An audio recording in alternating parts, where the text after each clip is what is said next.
बस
पुराने कोठे के पुराने दौर के इस तरह के कोठे मिले साढ़े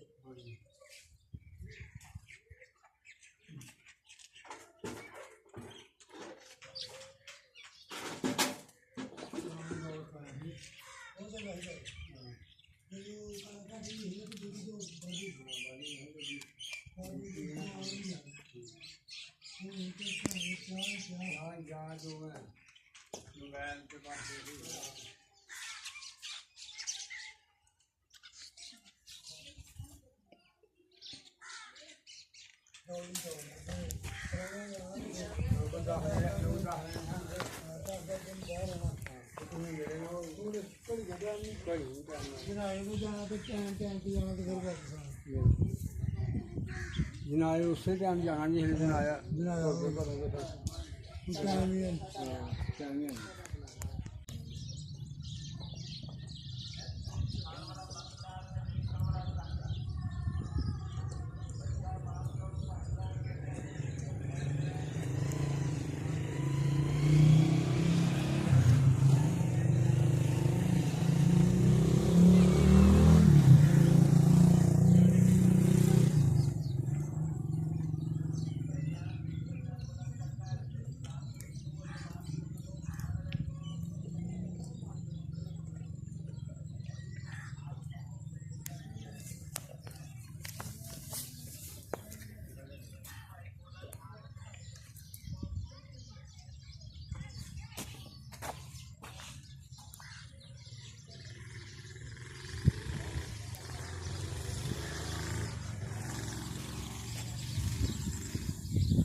ਇਹ ਦੋਸਤੋ ਇਹ ਭਾਈ ਮਿੱਟੀ ਤਿਆਰ ਕਰ ਰਹੇ ਨੇ। ਇਹ ਕੱਚੇ ਮਕਾਨ ਵਾਸਤੇ ਕੱਚਾ ਮਕਾਨ ਅਗਰ ਤਿਆਰ ਕਰਨਾ ਹੋਏ ਤਾਂ ਪਹਿਲੇ ਇਸ ਤਰ੍ਹਾਂ ਮਿੱਟੀ ਤਿਆਰ ਕੀਤੀ ਜਾਂਦੀ ਹੈ। ਤੇ ਆਓ ਹੁਣ ਤੁਹਾਨੂੰ ਦਿਖਾਉਂਦੇ ਅਸੀਂ ਕੱਚਾ ਮਕਾਨ ਤਿਆਰ ਕੀਤਾ। चने खाना भरावा इत्थे की लभदा खाना ते सारा 200 रुपए किलो ते चने लाओ चल हां सब्जी लैन होंदी वीर और इन्हें चने नहीं लभदे आंटी विच पायो हां जी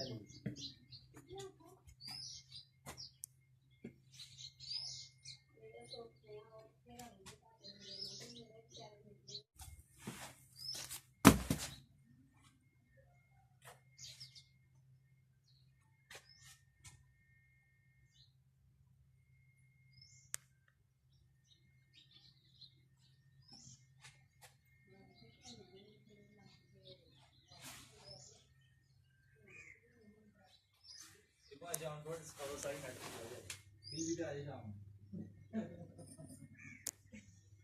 ਯਾਓ ਕੋਈ ਘੁੰਮਤ ਕਰੇਗੀ ਨਾ ਕੋਈ ਨਾ ਕੋਈ ਕਰੀ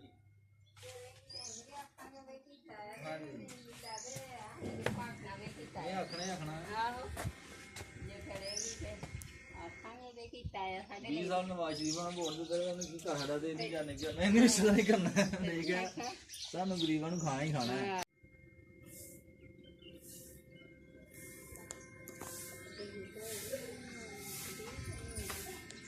ਪਤਾ ਨਹੀਂ ਮੇਰੀ ਭੈਣੇ ਕੀ ਹੋਣਾ ਤੇ ਕੀ ਨਹੀਂ ਹੋਣਾ ਬਾਹਰ ਬੁਲਾਇਆ ਕੋਈ ਨਹੀਂ ਹਾਂਜੀ ਕੁੜੀ ਨੂੰ ਮੈਂ ਬਾਹਰ ਬੁਲਾਇਆ ਮੈਂ ਉਹਦੇ ਬਾਹਰ ਓਪਨ ਦਰਵਾਜ਼ਾ ਨਹੀਂ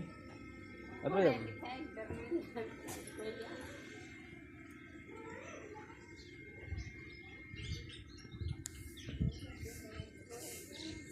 ਨਹੀਂ ਇਹਦੀ ਪਹਿਲੀ ਵਾਰ ਭਾਜੀ ਲੈ ਮੈਂ ਇੰਸ਼ਾਅੱਲਾ ਕਹਿੰਦਾ ਉਹ ਹੁਣ ਤੇ ਜ਼ਰੂਰ ਤਾਂ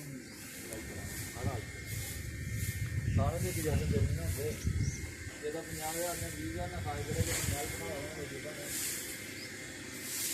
ਇਹ ਬਾਤ ਤੇ ਜੀ ਜਿਹੜੇ ਮੈਂ 50,000 ਜਾਣਾ ਲੱਗ ਗਿਆ ਕੋਈ ਬੰਦਾ ਆ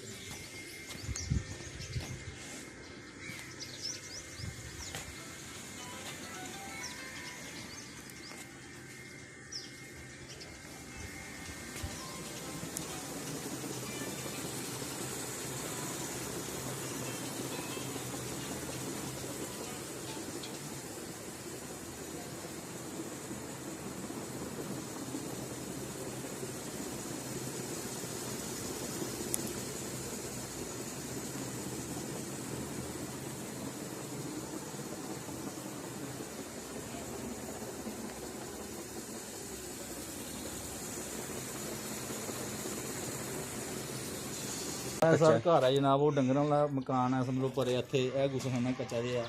ਇਹ ਸਾਡੀ ਕਿਚਨ ਹੈ ਜਿੱਥੇ ਅਸੀਂ ਰਹਿੰਦੇ ਹਾਂ ਜਿੱਥੇ ਸਾਡਾ ਖਾਣ ਪਕਾਨ ਹੈ ਕਿਚਨ ਦੇਖੋ ਜੀ ਪਰਲੀ ਸਾਈਡ ਤੇ ਇਹ ਕੱਚਾ ਕਿਚਨ ਹੈ ਸਾਰਾ ਕੁਝ ਇਹ ਸਾਡਾ ਖਾਣ ਪਕਾਨ ਵਾਲਾ ਸਿਸਟਮ ਹੈ ਇੱਥੇ ਅਸੀਂ ਪਕਾਨੇ ਬਾਹਰ ਰਹਿ ਗਏ ਜੀ ਠੀਕ ਹੈ ਚੁੱਲ੍ਹ ਬਣਾਈ ਦੀ ਹੈ ਜੀ ਬਾਹਰ ਤੋਂ ਮਜ਼ਾਰੇ ਵਾਸਤੇ ਠੀਕ ਹੋ ਗਿਆ ਇਹ ਪਕਾਨਾ ਕਿਸੇ ਦੇ ਘਰ ਸਾਈਡ ਤੇ ਹਰ ਸ਼ਾਈ ਇਸ ਤਰ੍ਹਾਂ ਪਈ ਹੈ ਕੱਚੀ ਜਨਾਬ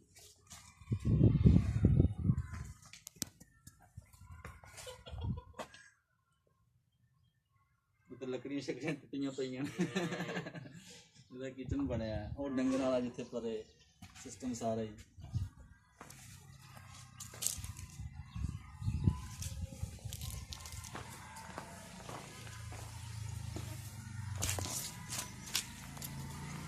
ਇਹ ਸਾਰੀ ਚਾਰ ਦੀਵਾਰੀ ਕਰਨੇ ਵਾਲੀ ਹੈ ਪਰਲੀ ਸਾਈਡ ਤੇ ਬਣਾਈ ਕੋਠੇ ਇੱਥੇ ਕੋਠੇ ਬਣਨੇ ਆ ਸਾਈਡ ਤੇ ਕੱਚੇ ਨਹੀਂ ਹੈ ਕੋਈ ਬਣਨਾ ਨਹੀਂ ਦਿੰਦਾ ਦਰਾਈ ਬੰਦਾ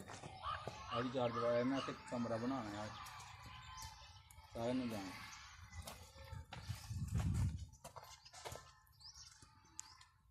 ਇਹਦੇ ਉੱਤੇ ਨੂੰ ਮਾਰੇ ਆ ਲੱਕੜੀਆਂ ਪਈਆਂ ਇਹਦੇ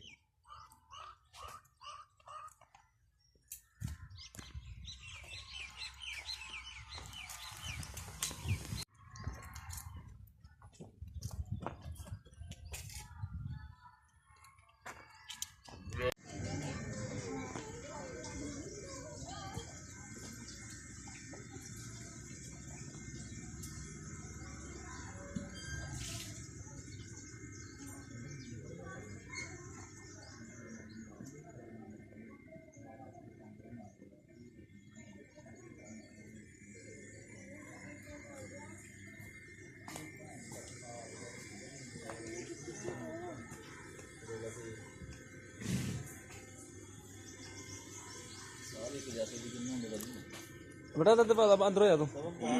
बाहर निकल